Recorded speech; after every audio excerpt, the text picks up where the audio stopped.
Hello all, Jamie Rodgers here from Mania, and today I'm going to do a very quick video for you talking to you about how to colour and shape your poinsettias. Now this is actually my Rippled Poinsettia die, but I've been having a lot of questions about how do you get that white effect as an inlay in your die cuts. And the beautiful part of this is the die is going to do it all for you.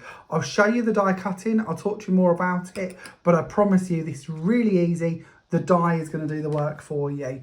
Then we'll have a little chat about how we shape our flowers, whether we want that style or we want the more dramatic style that I've been creating as well, these really big, large 3D flowers. So throughout this video, we'll talk about shaping and we'll talk about colouring. So to begin with though, we do need to be cutting out our flower. So I'm going to use some of the Foundation's bright white cardstock. This is quite a nice weight to be working with, but of course you could use any manner of white cardstock. It could be coloured cardstock, it could even be pearlescent cardstock, it could be vellums. The choice really is yours. But we're going to take the die, we're going to pop it onto our plate and we're going to place the card on top. Now today I'm using a Gemporium cutting machine, but of course this could be any type of cutting machine, manual or electronic, the choice is yours. So I'm going to send this one through. Now, as this is cutting, which hopefully you can hear in the background, it's also going to be debossing those lines for us. And this is the magic of the Rippled Poinsettia die set. It's actually going to give you that two different levels. So you've got the background colour and you've got that top colour. So that's gone through. Our cards come away straight away. Brilliant little stencil shape here as well. So you could cut many of these over the background and then use this either as lacy card or as a stencil if you wish to. But we're just going to talk about today the actual cut part. So we can go in, we can use the release hole in the centre there, and we can take this out. And hopefully straight away you can see all of them lines on here have all been created by the lines that are on the die. So if this doesn't come through as deep as mine has, you can put a piece of card, which we refer to as a shim, underneath the die to up the pressure. Or you can cut it first and then you can put a rubber mat on it or a tan mat, depending on your machine, and send it through again. But as you can see with my machine, just one cut and that is perfectly cut and debossed. So you should find that that will come out as proud and as debossed as what I've got on this one. But see how you get on. Machines do vary and cut pressures certainly do vary. And we do want them lines to be nice and debossed.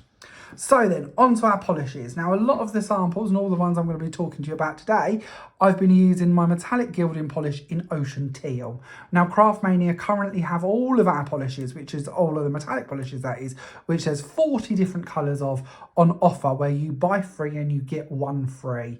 And that offer's just been extended. So if you're just watching this video and you haven't gone and got hold of these yet, this is a really good time to get them. There are so many different techniques we can do with our metallic gilding polishes, and this is just scratching the surface. If you check out my YouTube channel, you will find there's a couple of other videos showing you how you can blend with them over in embossed card, which will give us the effect that if this background, for instance, or the background on this one, if we're mixing 2 colours, you can use it on your debossed and embossed card. And also I share with you a video on stamping with these as well. So in many ways we can use them, but we're going to use the applicator that's built into the lid. So just a little pop, you will find the applicator in there, brand new polish for this video. And then you can also see that you can use that part as a little stand to keep your applicator on when you're working with them. What we're going to do is we're going to use the actual side of the jar here, and we're going to build up just a little ramp on the side, so we're covering our applicator, but we're also taking off as much as we're putting on. As you can see, real gentle product. We don't want to build this up too thick, we just want a nice smooth covering over the bottom of the applicator. And the reason is we don't want any lumps or bumps going through into that debossed area. So if you look at my applicator, very little on here at the moment, and that's what we want. On the side of the tile, I'm just going to take off the excess. Now these do dry quite quickly, but because I'm working on a non-absorbent surface, if I want to go back and pick that up in a moment, we should be able to use that for a few seconds so nothing is wasted. This is also water-based, so if you wanted to mix this with some water and paint with them, you could do that as well. So you could do your mats, your layers, or you could add in some sort of areas on your patterns or die cuts. Then all I'm going to do is just brush this over just lightly. And it's better to go back and build up layers than go on too heavy-handed. So I'm just building up as we go over. And as you can see straight away, you've got that white part in the background and you've got that red on the top. Now you might want to practice this. You might want to build it up, see how you get on. but that's what we're after. So we'll do a few of these, shall we? Because I'll then show you a couple of different ways to colour them, or to fold them, sorry, and shape them. So straight over the top, very quick drying product. They don't all have to be exactly the same, just straight over the top. We'll pop that off to one side, we'll bring in another one. And as you can see, even from that small amount that was on my applicator, we can get quite a lot out of these. And I don't just want to show you the red, so we'll also do a couple in that lovely ocean teal as well. So we'll pop the red one away. Now, when we come to storing these, this is a water-based product. So it's a very good idea to just take a mister bottle, mist into the top of the actual jar so that we've put moisture back into it. Screw your lid back on so it's nice and airtight. I'm going to keep that fresh. And then with your applicator sponges, you can either wash these through, or I tend to just mist with a bit of water, just doing that off to the side there, and then I can store it in the top. If you're going to be sort of using these regularly, that's a good way to do it. If you're going to be putting them onto the side, not coming back to them for a little while, then it's possibly better if you wash through your sponge, but the choice is yours. Then onto my ocean teal. So I've been using this one recently. So my applicator is nice and used and ready to go. We'll just build up our little ramp, exactly the same again on the side here. So we haven't got too much of the product actually on the applicator. We're going to swap out tiles so that we're not going to contaminate or blend our colours, which is absolutely fine. You can do that as well if you wish to, but it's quite nice to keep this one just to the ocean teal. And we're going to build this one up, picking up that part again and spinning around. Now, as I say, you can always add more. We can't take it away. So it's better to do small amounts and build these up. And as you can see, it doesn't matter what colour we're working with, those lines are going to come through and we're going to see just that blue on the top and white underneath. Carry on around this side. Another one there for you.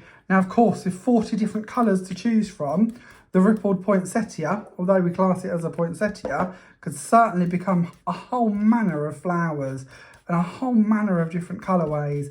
You could blend your colours and colour it down each petal in different shades if you wanted to. Being water-based, we could mix some with water and we could paint in different elements with them too.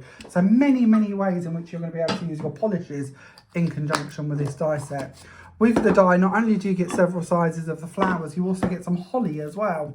So you might wish to bring in something like the green. This is the fern green, but there's a couple of different greens available as well. So we'll do the same with this one and we'll build that little ramp up on the side of the jar. So we've just got a small coverage over the bottom of the applicator. Take off our excess and brush this over the top. And we can have them bases then to go underneath our flowers. So we'll put one over there and we'll do this last one. And just colour around the sides. There we go. Oh, getting my leaf in the way, or my petal. So we'll pop that one back to one side again. So we've used rich red, fern green and ocean teal. And don't forget, these are on offer to buy free and get one free. So if you went for all these three colours, you just need to pick one more. So then, on to shaping. So let's do this one in quite a traditional format. We're not going to glue it today, but we'll just show you how to do it. So bone folder in one hand, hold the petal at the point of the petal, just so that we don't have to worry about damaging it or misshaping it. And we're going to wrap all the way around.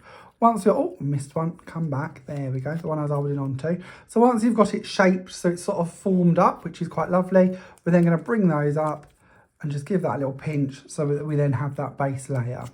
We can then do the same for the next one. So working around this one, and we're going to pinch that one up again, and we're going to place that down into the middle. Now I'm just sticking to one size here, but of course with all your different sizes of your flowers, you can be using them and sort of building them up in different ways. So again, we'll just do a couple of the red ones. We'll bring this in. Maybe we'll want to bring this one up slightly more 3D. So we're going to wrap that there, and then we can bring this up, and I've missed that one again. So we'll bring this one up and we'll give that a bit of a pinch, and we'll place that one just in the centre there. And then we can do the same again, just wrapping round, just to show you a more traditional poinsettia style. Don't forget, different size petals would give this a really different look as well, so you might choose to do that. But then straight away you can see how you've really gone to town and made that sort of multi-coloured poinsettia more traditional with the reds and the greens, and you've got them leaves coming through from underneath even before we've glued it together. And you also get the little middle bits, and you've got some decoration bits in the set too. So very easy to create some sort of proper traditional ones. Now again, we could do exactly the same with the blue, which is what I've done. And I'll show you these actually, because it'd be quite nice to show you this. This is of course the ocean teal, and then the holly and the little sprigs that come within this, I've just cut from silver mirror card, and I've placed them coming out from underneath it. So that's one way that we could use that style of flower, like we just did the lovely rich red and fern green. Another little design here showing you the ocean teal done that way. But this is the fold that I've had a lot of questions about. And this is such an easy one to do, and just another way you can play with your flowers. So all I've done is I've taken each one of these, I've put my tweezers down the middle of the flower, or down the middle of the petal, sorry, and pinched back. And that's it. Simple as that. All the way around, just one side at a time, forming those so they fold back on themselves. And I think this looks quite pretty. This reminds me quite of a summer sort of, I don't know, decoration even maybe. So it might be that you don't want to use this as a poinsettia, you want to use it for many other reasons, and that'd be absolutely fine to do as well. But it's a really easy way to shape your flowers, quite quick, sort of thing that you could colour them and then sit in front of the telly and do this. To be honest, you probably colour them in front of the telly, to be fair. Nothing here is complicated. And then you're going to do just a couple of them, and you're going to offset them like this, and then carry on building them up. How easy is that to do? But yet how 3D, how effective, such depth to those. And that's before we start layering with foam pads if we want to, or doing anything more 3D in the middle of them. Another fold, or another sort of shaping tip for you, is if you take your tweezers and you just ripple against the edges. And I don't have a finished example done with the metallic polishes to show you this idea, but it will give you just a little idea of what you could be doing. And of course, when we folded our points backwards on the last one, and I'll show you on the next flower, on the next flower head, so that would be sort of crumpling them as such. When we actually sort of formed these and we pushed them back, didn't we? We took that bit back on itself. Of course, you can bring them forward as well. So if you would prefer to shape them in that format, that's going to look really cool and give you a whole different look again.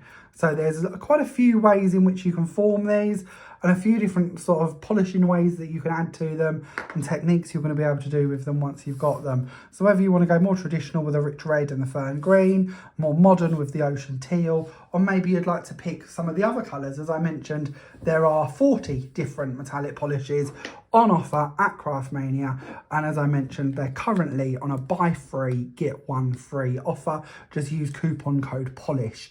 If you live within the UK, P&P is completely free anytime you spend over £5. And if you live internationally and you would like to purchase any of the bits that's in on these cards, including the polishes, then P&P is capped at just £10. So go have a little look at the website, which is www.craftmaniacrafts.com. And if you have any questions about anything else I can help you with, please just let me know, and I will do my very best to answer them for you in the comments. Thanks for watching. See you soon.